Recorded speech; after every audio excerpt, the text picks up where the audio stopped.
ఇక్కడ caste survey మొదలుపెట్టాడు రాహుల్ గాంధీ. హైదరాబాద్కి రావడము, November 6th నుంచి ఈ కాస్ట్ సెన్సెస్ కుల గణన తెలంగాణలో ప్రారంభమవుతుంది అని ప్రకటించడము. ఆల్రెడీ ఆ ప్రక్రియ మొదలైపోయినది.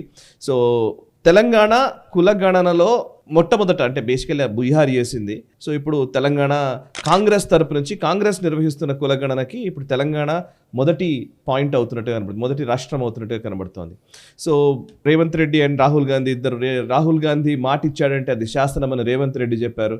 అండ్ అదేవిధంగా రాహుల్ గాంధీ ఏమో అసలు ప్రధానమంత్రి ఎందుకు మాట్లాడట్లేదు, ఈ కాస్ట్ డిస్క్రిమినేషన్ గురించి, కుల వివక్ష గురించి ఎందుకు మాట్లాడట్లేదు అని అంటారు. అండ్ ఇంకోటి ఏంటంటే ఆఫీసర్స్ ఎంతమంది ఓబీసీలు, ఎస్సీలు, ఎస్టీలు ఉన్నారు, లేకపోతే దీన్ని ఏమంటారు కదా, ప్రతి విభాగంలోనూ జ్యుడిషియరీలో ఎంతమంది ఉన్నారు, లేకపోతే సివిల్ సొసైటీ నుంచి వచ్చిన వాళ్ళు. ఇప్పుడు ఇక్కడ సమస్య యాంకర్లు కూడా, లాస్ట్ మీడియాలో యాంకర్లు కూడా ఎంతమంది దళితులు ఉన్నారు, ఎంత బలహీన వర్గాల వాళ్ళు ఉన్నారు, ఇవన్నీ ప్రశ్నలు అడుగుతున్నారు. సో మరి 70 ఏళ్ల రిపోర్ట్ కార్డ్ ఏంటో మనకు తెలియదు, ఆయన కాంగ్రెస్ పార్టీ ఏం చేసిందో మరి తెలియదు. కానీ ఇప్పుడైతే కులగణన అనేది వాళ్ళ మేజర్ ఎజెండా కనబడుతోంది. మీ ఒపీనియన్ ఏంటి సార్ దీని మీద? పక్కన కర్ణాటకలో 12 సంవత్సరాల ముందు క్యాస్ట్ సర్వే చేశారు. సిద్ధరామయ్య గవర్నమెంట్ ఉంది అప్పుడు కూడా. ఆ రిపోర్ట్ ఇప్పుడు దాకా రిలీజ్ చేయలేదు. సిద్ధరామయ్య గారు రాగానే ఏం చెప్పారంటే, రాగానే నేను రాహుల్ గాంధీ చెప్పారు రిలీజ్ చేయబోతున్నాను అన్నారు. ఇప్పటివరకు కాలేదు. ఇప్పుడు లింగాయట్స్ వాళ్ళు చెప్పారు, వాళ్ళు ఒక్కలిగా చెప్పారు రిలీజ్ చేసి మేము పని మేము చూసుకుంటామని. అంతే కథ. ఆ రిలీజ్ వాళ్ళకి బయటికి రాలేదు. ఫస్ట్ టైం ఎక్స్క్యూజ్ అని అంటే దాంట్లో ఒక మెంబర్ సైన్ చేయలేదు. ఆయన సంతకం పెట్టంగానే మేము రిలీజ్ చేసేస్తాం, ఆయన అప్పుడే వచ్చి సంతకం పెట్టేసి వెళ్ళిపోయాడు. దాని తర్వాత ఇది వీళ్ళ ఫేక్ గేమ్. ఇప్పుడు కూడా ఇక్కడ కూడా తెలంగాణలో నంబర్ ఆఫ్ క్వశ్చన్స్ అడుగుతున్నారు. కానీ అన్నిటికంటే ఇంపార్టెంట్ మీ క్యాస్ట్ ఏంటి. ఇప్పుడు సాయి గారి దగ్గర వచ్చి అడుగుతుంది, సాయి గారు మీ క్యాస్ట్ ఏంటి అంటే ఏదో XYZ చెప్తారు, దాని ప్రూఫ్ అడగట్లేదు. అది అసలు అది ఏంటో అసలు నాకు అర్థం కావట్లేదు. నాకు మీ ప్రూఫ్ అడగకపోతే నేను ఏదని చెప్తాను కదా. అవును, ఒక 10 మంది ఇప్పుడు మేము చేస్తాను, ఒక ఆలోచించండి, ఒక బ్యాక్వర్డ్ క్లాస్ వాళ్ళు ఒక మీటింగ్ పెట్టేసి, సీక్రెట్ మీటింగ్ పెట్టేసామంటారు, రేపు మన ఊరికి వస్తే అందరు ఇదే క్యాస్ట్ అని చెప్పండి రాయా అంటారు. అప్పుడు ఈ క్యాస్ట్ సెన్సస్ నంబర్ పెరిగిపోతుంది, పర్సంటేజ్ పెరిగిపోతుంది. మనం యాక్చువల్లీ ఉన్నది 14% ఉంటుంది, మనం 24% అని చూపించుకుందాం అని చెప్పి. ఫస్ట్ అండ్ ఫార్మోస్ట్ మీరు ఏదైనా అడిగినప్పుడు మీరు ప్రూఫ్ అడగాలి. సరే మీరు చెప్తున్నారు కదా ఈ ఓబీసీ నుంచి ఈ క్యాస్ట్, మీ దగ్గర క్యాస్ట్ సర్టిఫికేట్ ఉంది కదా, అది తీసి పెడతారు కూడా. ముందే చెప్పేస్తే అందరు తీసి పెడతారు, ఎక్కువ టైం తీసుకోదు. అదే రేషన్ కార్డుతో సహా ఎక్కడ ఉంటుంది అది పెట్టుంటారు వాళ్ళు యూజువల్లీ, అది తీసి చూపించచ్చు. ఇదమ్మా నా రేషన్ కార్డు ఉంది, రేషన్ కార్డు అయితే చెప్పారు కానీ ఇది మా సపరేట్ క్యాస్ట్ సర్టిఫికేట్ ఉంది, మా పాపదో బాబుదో ఎవరిదో క్యాస్ట్ సర్టిఫికేట్ ఉంది అని చెప్పొచ్చు. అది అడగట్లేదు. ఇంకోటి రాహుల్ గాంధీ ఏమంటారు, మేము 50% రిజర్వేషన్ని మేము కొట్టిపడేస్తాం.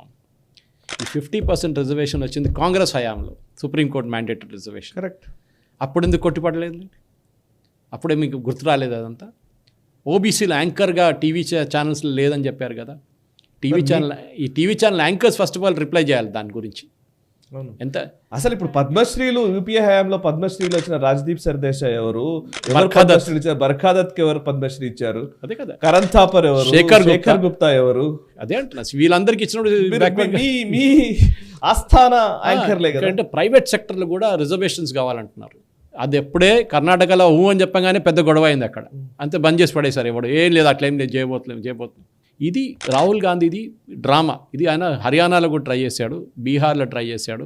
ఇక్కడ నాకేమనిపిస్తుందంటే, అంటే ప్రతి ప్లేస్లో ఇవి సెన్సిటివ్ ఆస్పెక్ట్స్లోకి వస్తాయి. ఏదో కులము అనే తీసుకురాగానే ఒక ఎమోషన్ని రైజ్ చేసేసి ఇప్పుడు ఏదో నేను కులాలకు సంబంధించిన ఒక విడదీత ధోరణి, డివైడ్ అండ్ రూల్ అనే మళ్ళీ ఒక పాలసీలోకి తీసుకెళ్తున్నారేమో అనిపిస్తుంది. హిందువులు యునైట్ అవుతున్నారు, యునైట్ కాకూడదు అని అంటే డివైడ్ చేయాలి. హర్యానాలో అదే జరిగింది కదా సాయి గారు. కాంగ్రెస్ వారు ఏం చేస్తారంటే జాట్లను పట్టుకుందాం. భూపిందర్ సింగ్ కూడా జాట్, ఈ జాట్లను తీసుకుందాం అంటే జాట్స్ ఆర్ అగేన్స్ట్ బీజేపీ. ఆ ఫార్మర్స్ అజిటేషన్ తర్వాత వీళ్ళందరూ బీజేపీ వ్యతిరేకంగా అయిపోయారు. జాట్లని వాడుకుందాం మనం అనుకున్నారు. సరే వాడుకున్నారా? జాట్ని తీసుకొని వీళ్ళు పక్కన పెట్టి ఫార్ జాట్స్ అని చేస్తే బీజేపీ ఏం చేశారు, మొత్తం 80% రిమైనింగ్ ఎవరున్నారో 70% వాళ్ళని నాన్ జాట్స్ని కంబైన్ చేసుకున్నారు, ఓబీసీతో సహా. వాళ్ళ దగ్గర ఏం చెప్పారు చూడు, వాళ్ళు ఏం చేస్తున్నారు, జాట్లు తీసుకొచ్చి జాట్ ముఖ్యమంత్రి చేస్తున్నారు భూపిందర్ సింగ్ హూడా. మేమేమో సైనీని పెట్టుకున్నాం, మీరేం చేస్తారు మీరు డిసైడ్ చేయండి అని చెప్పారు. Exactly what happened in Haryana. ఇది ఇప్పుడు మహారాష్ట్రలో కూడా ఇది చెప్పాలి కదా సాయి గారు. అక్కడ వీళ్ళు చెప్పాలి కదా మేము జాట్లకు మేము ఓబీసీకే ఇస్తామని చెప్పేసి. అక్కడ మాట్లాడలేదు, అక్కడ మరాఠాస్ ఉన్నారు, అక్కడ ప్రాబ్లం అవుతుంది. అది వీళ్ళు తెలిసిపోయింది చాలా క్లియర్గా. ఈ క్యాస్ట్ సర్వే అనేది ఫేక్ సాయి గారు, ఏం చేయలేరు. 50% కాస్ట్ సర్వే చేయాలి అని చెబుతున్న రాహుల్ గాంధీ కాస్ట్ ఏంటి సార్? అది చెప్పారు కదా. ఒక టైంలో అంటాడు నేను బ్రాహ్మణుడు అంటాడు, మళ్ళీ నేను అంటాడు నేను కాశ్మీరీ బ్రాహ్మణ్ అంటాడు, మళ్ళీ ఇంకో టైంలో ఇంకో అంటాడు జనేహు బ్రాహ్మణ్ అంటాడు, నడుస్తూనే ఉంటుంది కదా. ఇది we will demolish the artificial barrier of 15 crore. ఎట్లా చేస్తారు మీరు? దీనికన్నా ముందు చేశారా? మీరు చేస్తే సుప్రీంకోర్టు మళ్ళీ కొట్టి పడేస్తుంది. You are fooling the people. ఇంకోటి జ్యుడిషియరీలో అడుగుతున్నాడు, జ్యుడిషియరీలో ఎంతమంది గవర్నమెంట్ అపాయింట్ చేస్తున్నారండి జడ్జిల్ని? హయ్యర్ కోర్ట్ జడ్జెస్, హైకోర్టు నుంచి మొత్తం డిసైడింగ్ సుప్రీంకోర్టు జడ్జెస్ చేస్తున్నారు. ఈ సుప్రీంకోర్టు మీద కేసేయండి. ఇప్పుడు చీఫ్ జస్టిస్ అట్లా వెళ్ళిపోతున్నాడు, కొత్త చీఫ్ జస్టిస్ గారు వస్తున్నారు ఖన్నా గారి మీద, ఆయన మీద కేసేయండి. మీరు ఓబీసీలను ప్రమోట్ చేయట్లేదు, దమ్ముంటే చేయండి రాహుల్ గాంధీ. ఈ caste survey is a fake thing, ఇది ఏం జరగదు. ఇది మన కేసీఆర్ గారు కూడా ఒక సర్వే చేశారు, ఎక్కడో డబ్బులు పడుంది అది. ఇది ఆ సర్వే యూజ్ చేస్తే చాలు, దాంట్లో అన్నీ ఉన్నాయి క్యాస్ట్ డీటెయిల్స్. దాంట్లో ఇంకా చాలా మెథాడికల్గా చేశారు నేను చెప్తే. ఇది ఓన్లీ ఐ వాష్. ఎందుకంటే రాహుల్ గాంధీని ప్లీజ్ చేయాలి. రేవంత్ రెడ్డి పాప ఆయన చాలా సింపథెటిక్గా నేను చూసుకుంటాను, ఎందుకంటే మంచి పని చేస్తున్నాడు. కానీ ఇట్లాంటి పని చేస్తున్నప్పుడు ఏం చేస్తే ఆయనకు చేయాల్సి వస్తుంది. రాహుల్ గాంధీ మనకు తెలుసు సిటిజన్షిప్పే అండర్ క్వశ్చన్. ఇప్పుడు సుప్రీంకోర్టులో నిన్న ఢిల్లీ హైకోర్టులో వచ్చింది, సిబిఐ ఎంక్వైరీ నడుస్తుంది ఆయన మీద అని చెప్పేసి. నోరు తెరవట్లేదు. ఇవాళ దాకా Rahul Gandhi has not denied that is not a British citizen. Anyway that's a different topic Sai గారు. ఈ సర్వేలు కూడా ఇప్పుడు ఈయనేమంటాడు, ఫస్ట్ బీసీ కమిషన్ పెట్టాలన్నారు హైకోర్టు. నామకే వాస్తే ఒక కమిషన్ పెట్టారు, ఒక రిటైర్డ్ బ్యూరోక్రాట్ని పెట్టేశారు, అయిపోయింది కథ. ఇది ఏం చేస్తున్నారు? ఈ సర్వే ఎక్కడ దాకా వస్తుంది? మీరు ఈ సర్వే తీసుకొని ఏం చేస్తారు? సర్వేలో 80% మంది అన్ని ఓబీసీస్ అని చెప్తారు. దాంట్లో మీరు సబ్ క్లాసిఫికేషన్ చేస్తారు. మీకు ఆల్రెడీ ఎస్సీ ఎస్టీ క్లాసిఫికేషన్ చేయాలి మీరు అక్కడ పక్కన. మీరు మీరు ఫస్ట్ ఆఫ్ ఆల్ ప్రూఫ్ అడగట్లేదు. Without proof it ineffective survey. ఎందుకంటే మీకు బ్యాకప్ డేటా లేదు ఎక్కడ. కేసీఆర్ చేసిన సర్వే ఉన్నారు, అది సోషల్ సర్వే, దాని పేరు ఏదో ఉంది, దాన్ని ఆ సర్వే ఆల్రెడీ ఉంది అక్కడ ఎక్కడో పక్కన. మీరు డేటా వాడుకోండి.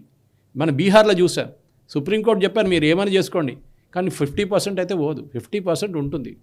మీరు ఏం చేయొచ్చు, లోకల్ బాడీ ఎలక్షన్లో, మిగతా ఎలక్షన్లో మీరు వాడుకుంటారు. అక్కడ మీరు 80% రిజర్వేషన్ ఇస్తారు, ఎందుకంటే దాన్ని సుప్రీంకోర్టు బ్యాన్ పెట్టలేదు కదా. కానీ ఈ బ్యాన్ అక్కడ కూడా రావచ్చు ఒకసారి. అక్కడి నుంచి ఎవడైనా వెళ్ళి మళ్ళీ పుల్లలు పెడితే ఈ 50% ఉన్నది బ్యాన్, 50%.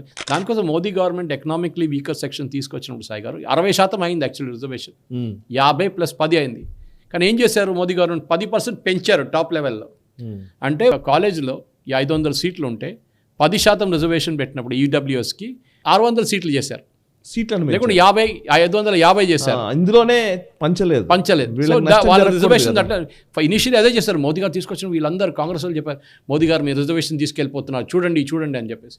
దాని తర్వాత ఏమైందండి, ఈ ఇంక్రీజ్ ద టాప్ లెవెల్. ఆ ఈడబ్ల్యూఎస్లో even OBCs can apply, only forward caste కాదు కదా, ఎవరైనా అప్లై చేయొచ్చు. It's economically weaker sections. So ఈ లాజిక్ రాహుల్ గాంధీది ఇక్కడ. ఈయన అదే అడుగుతున్నారు, కర్ణాటకలో దమ్ ఉంటే సర్వే రిలీజ్ చేయండి, సిద్ధరామయ్య దగ్గర ఛాలెంజ్ చేయండి, రేపు సర్వే రిలీజ్ చేయండి. ఒక వారంలో ఇది రెడీగా పడుంది కదా 10 సంవత్సరాల నుంచి, ఎందుకు రిలీజ్ చేయట్లేదు? ఇది ఒట్టిగా హవా. ఇది హర్యానాలో ట్రై చేశారు, ఫ్లాప్ అయింది. క్యాస్ట్ అక్కడ కూడా చాలా పెద్ద ఫ్యాక్టర్ ఉండే, కానీ ఏమైంది, మొత్తం హర్యానాలో 6 కాన్స్టిట్యున్సీలో బీజేపీ 2000 ఓట్ల కంటే తక్కువ ఓటుతో ఓడిపోయారు. 6 కాన్స్టిట్యున్సీ నడిస్తే బీజేపీకి ఇప్పుడు దాకా 54 సీట్లు వస్తున్నాయి. ఆలోచించండి, ఇది బేసిక్ ప్రాబ్లం. రాహుల్ గాంధీకి ఏంటంటే ఆయనకు పాజిటివ్గా ఏం లేదు. ఓబీసీస్ ప్రైవేట్ సెక్టర్లో లేరు, ఓబీసీ. So bureaucracy. ఒక ఎగ్జాంపుల్ ఇస్తాను సాయి గారు, మన ప్రేక్షకులు కూడా అర్థం చేసుకోవాలి. ఓబీసీస్లో రిజర్వేషన్ ఎందుకు లేదు? సెక్రటరీ లెవెల్లో ఎంతమంది ఓబీసీలు ఉన్నారని అడిగారు రాహుల్ గాంధీ. 2005లో ఈ మన్మోహన్ సింగ్ గవర్నమెంట్ 2005 నుంచి సెక్రటరీ లెవెల్ అంటే ఐఏఎస్లో ప్రమోషన్ లెవెల్లో ఓబీసీకి ప్రమోషన్ కేటగిరీ ఇచ్చారు. ఒక కేటగిరీ పెట్టారు, పర్సంటేజ్ పెట్టారు రిజర్వేషన్.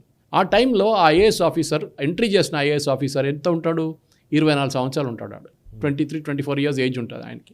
ఆయన సెక్రటరీ లెవెల్కి వచ్చేటప్పుడు ఆల్మోస్ట్ 50, 55, 54 సంవత్సరాలు ఉంటుంది. 2005లో స్టార్ట్ అయింది రిజర్వేషన్.